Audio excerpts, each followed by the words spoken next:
Bom, nós vamos falar sobre acumulação primitiva.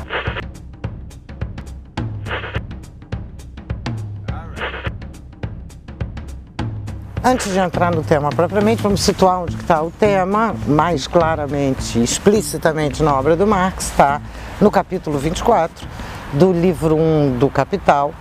É considerado muitas vezes como um capítulo histórico do Marx, como alguns outros capítulos do Capital. Eu tenho uma leitura um pouco diferente, eu considero que todo o livro do Capital tem uma marca de historicidade muito forte, mesmo quando aparentemente ele está falando de abstrações muito abstratas, a historicidade é muito concreta nos textos do Marx.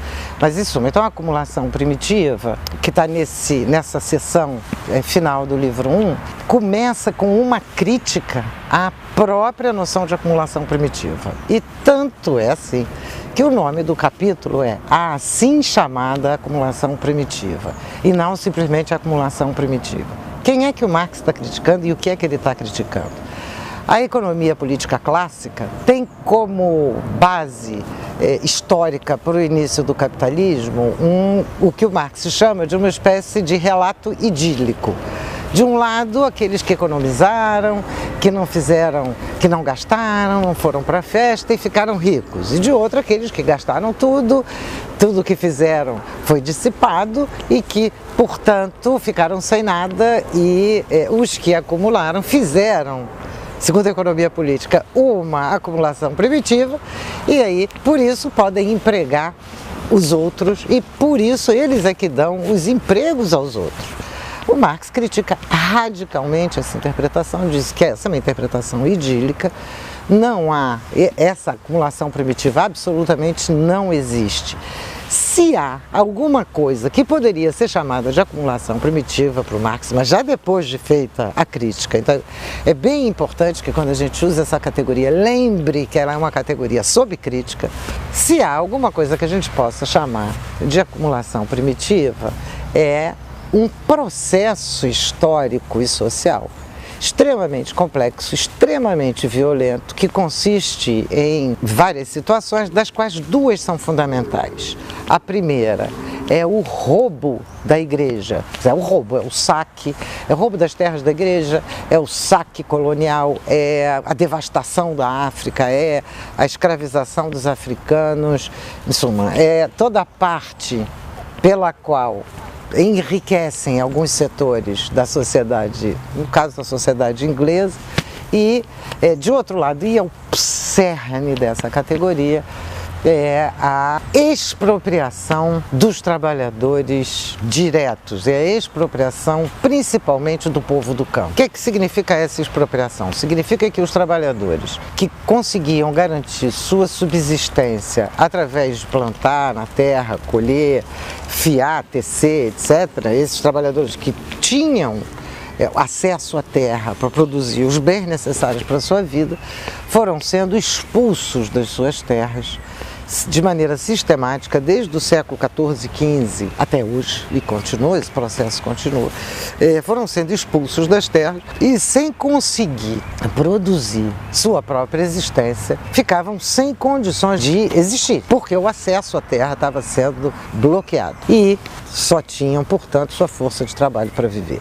A acumulação primitiva, ou a assim chamada acumulação primitiva, porque ela, de fato, não só não é primitiva, como ela não acontece segundo o termo, é fundamentalmente, e agora o conceito, se a gente for pensar a categoria de maneira mais clara, ela é, por um lado, a expropriação do trabalhador direto, e o caso do trabalhador do campo é o mais emblemático, mas ele não é o único, e por outro lado, a conversão dos meios de vida daqueles trabalhadores em capital. O que é a conversão dos meios de vida em capital? O que até então era o trabalho direto do camponês, da camponesa, ou da pessoa que faz uma manufatura, uma bordadeira ou uma costureira, aquele trabalho estava diretamente ligada à produção da vida daqueles seres sociais e, portanto, o que eles tinham de propriedade, seja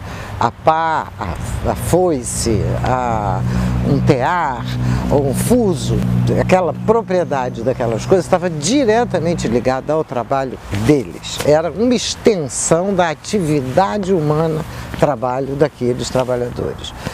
Ora, quando eles são expropriados dessas condições, eles são, por um lado, expulsos da possibilidade de continuar a produzir daquela maneira, seja porque é expulso da terra, seja por outras modalidades de expulsão de trabalhadores de suas atividades, são expropriados, e por isso a perda de propriedade, a ideia é expropriada, é retirada de propriedade. Por outro lado, esses meios, o tear, a enxada, a terra, a pá, vão se converter em maneiras de subordinar o trabalhador ao novo proprietário dos meios de produção que agora, usando os meios de produção que ele utilizava, subordina o trabalho ao capital. Portanto, a produção não exatamente para a vida do trabalhador, mas a produção é para a produção de mais valor, para a valorização do valor.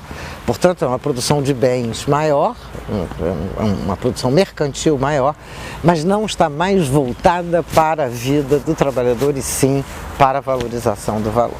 Bom, fundamentalmente, é essa a categoria. Os exemplos que o Marx dá da violência, e inclusive é nesse capítulo que o Marx vai insistir sobre a violência como parteira da história, mostrando como o capitalismo nasce pingando sangue e roubo e lágrimas por todos os lados, e portanto essa marca de nascença jamais desaparece. Vamos a alguns debates em torno dessa categoria.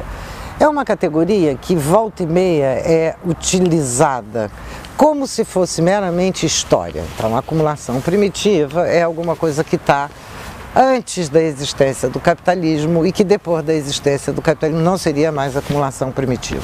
Tem muitos autores que trabalham dessa maneira, poucos marxistas mais sólidos fazem essa análise, mas muitos que usam Marx de vez em quando voltam com essa suposição de que a acumulação primitiva tenha sido algo que tivesse na origem. Como eu já falei antes, o próprio Marx critica essa suposição e, além disso, ao longo do Capital inteiro e de diversos outros textos, o Marx vai mostrando como a expansão do capitalismo envolve aprofundamento dessas expropriações. Não só das expropriações, também da conversão dos meios de vida em capital. Então, todos aqueles que, de alguma maneira, entendem, junto com Marx, que esse tema é mais complexo do que o momento que ficou para trás, procuram analisar, segundo o período em que vivem, que tipo de processo está em curso. Talvez a autora mais conhecida que trabalha sobre isso é Rosa Luxemburgo. A Rosa tem uma leitura brilhante, também tem dificuldades, com as dificuldades da época dela. A Rosa Luxemburgo está escrevendo o livro dela, A Acumulação de Capital, no início do século XX, mais ou menos no mesmo período que o Lenin estava escrevendo o Imperialismo. E no início do século XX, ali na década de 10, final da década de 10, a maior parte do mundo ainda era camponesa. Do mundo. Talvez alguns países não tivessem mais maioria camponesa, mas a maior parte do mundo ainda era camponesa, ou vivia diretamente do campo. Então a Rosa está olhando o mundo desse ângulo e ela vai fazer uma interpretação sobre a reprodução do capital, que a meu juízo não é 100% correta a interpretação dela, mas que traz uma questão, que é uma questão riquíssima. Ela diz o seguinte: o capitalismo, para se expandir, não é suficiente a massa de trabalhadores e a massa da população que existe nas sociedades capitalistas para garantir a expansão do capitalismo. Portanto, para o capitalismo se expandir, e o capitalismo é um modo de produção expansivo, de reprodução ampliada, para ele se expandir, ele precisa de uma fronteira externa, ele precisa de algo fora dele, que ele vá fagocitar, colonizar, devastar e incorporar. Então, essa é uma interpretação, é brilhante, porque ela percebe ela não está tratando das expropriações. Essa é aquela coisa, não é o tema dela, ela está tratando da acumulação do capital, do cerne.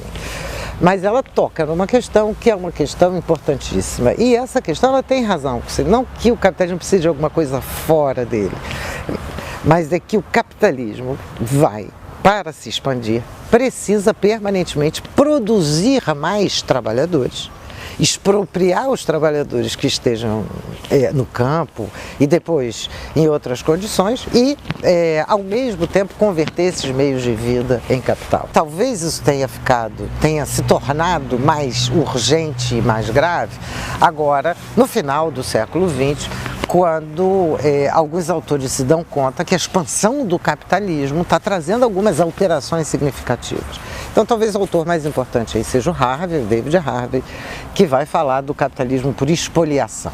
Ele é luxemburguista nessa interpretação, então ele considera que o capitalismo precisa produzir algo de fora dele para poder se apropriar, mas ele coloca a acumulação primitiva como antes. Eu fiz uma interpretação que é bastante diferente da do Harvey, embora respeite muito o Harvey e acompanhe muitos dos seus argumentos.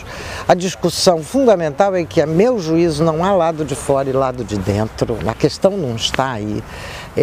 A questão está que as condições de expansão do capitalismo são as mesmas condições do avanço da expropriação e da conversão dos meios de vida em capital. Ou, em outras palavras, a expansão do capital exige que ele expanda a base social sobre a qual se assenta o que eu chamo relação capital, que o Marx chama relação capital, que é o encontro entre força de trabalho, precisando vender sua força de trabalho de qualquer maneira, e a riqueza, o trabalho morto acumulado, ainda que essa riqueza, que ela pode ser fruto já de acumulações precedentes, de ciclos de acumulação do capital precedente, ou de roubo, de rapina, de saque, da violência, etc. Exatamente como antes, e eu acho que eu estou sendo bastante fiel ao Marx quando eu coloco isso. Assim, é óbvio que nós já estamos diante do capitalismo em escala internacional, mas ele não para de expropriar por conta disso. O Marx, inclusive, insiste que ele expropria também capitalista, e é verdade. Conforme vai se expandindo a centralização e a acumulação de capital, também os capitalistas menores vão sendo expropriados e, em alguns casos, vão se reconvertendo em força de trabalho e, em outros casos, vão virar gerentes dos novos proprietários. Continuam com cabeça de capitalista, mas mudam de lugar social. Então, portanto, a questão, a meu juízo, fundamental é que nós temos, ao longo do século XX e aceleradamente nos últimos 50 anos, uma massiva expropriação do povo do campo no mundo. E isso significa um aumento da classe trabalhadora, no sentido marxiano, em escala que nós desconhecemos. Essa massa de trabalhadores existentes no mundo hoje precisa vender sua força de trabalho a qualquer custo. E a existência dela abaixa o custo, abaixa o valor da força de trabalho no mundo inteiro, com diferenças de um país para o outro, mas a gente não vai ter tempo de entrar nesse detalhe. E essa expropriação do povo do campo continua, mas não é só a expropriação do povo do campo.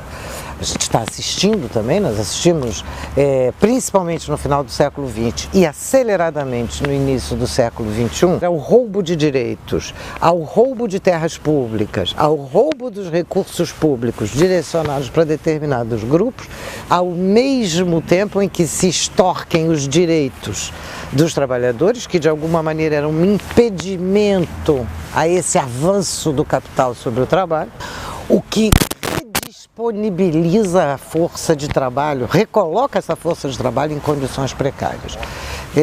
Eu vim no avião agora, conversando com uma pessoa do meu lado que estava entusiasmado de trabalhar como vendedor numa empresa que tem 700 mil vendedores sem contrato.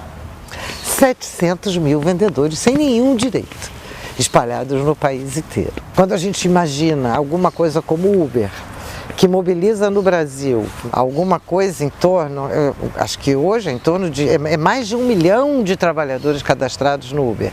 E outras, eu peguei 2 exemplos que são exemplos mais dramáticos, mas a gente pode pegar a Avon, Natura, tem uma quantidade, o telemarketing, uma parte do telemarketing, a sequência das terceirizações e reduções de direitos, isso significa uma classe trabalhadora que ainda que esteja com contrato de trabalho, não tem mais direitos, está ressubordinado ao capital, sem contar com essa parcela enorme sem direitos.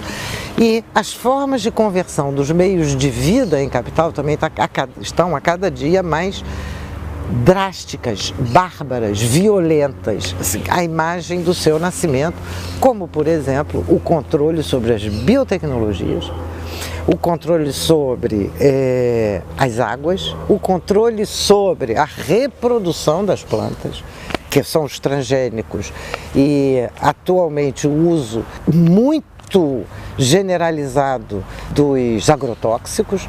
Então, a gente tem hoje uma sequência de transformação do que era meio de vida em capital, de maneira muito bárbara, inclusive através do microcrédito espalhado pelo mundo inteiro, onde talvez o que fez de pior tenha feito na Índia, mas faz também no Brasil, e FIES e essas coisas são, por exemplo, um dos exemplos, mas ele não é exatamente um microcrédito, ele é um crédito direcionado.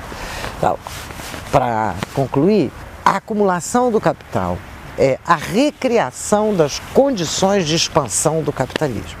E de maneira ampliada. Portanto, ele precisa repor sempre a sua base social, isso é, massas e massas e massas de trabalhadores precisando vender sua força de trabalho, ainda que eles possam matar centenas e milhares desses trabalhadores, não faz a menor diferença.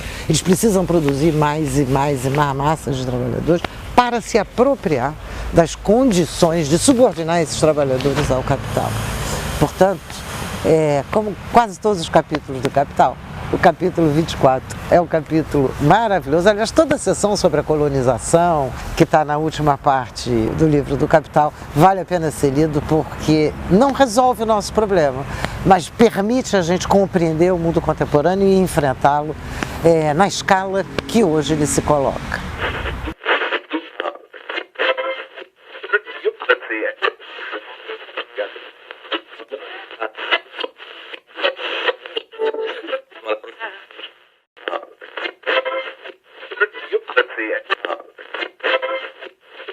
Let's see it.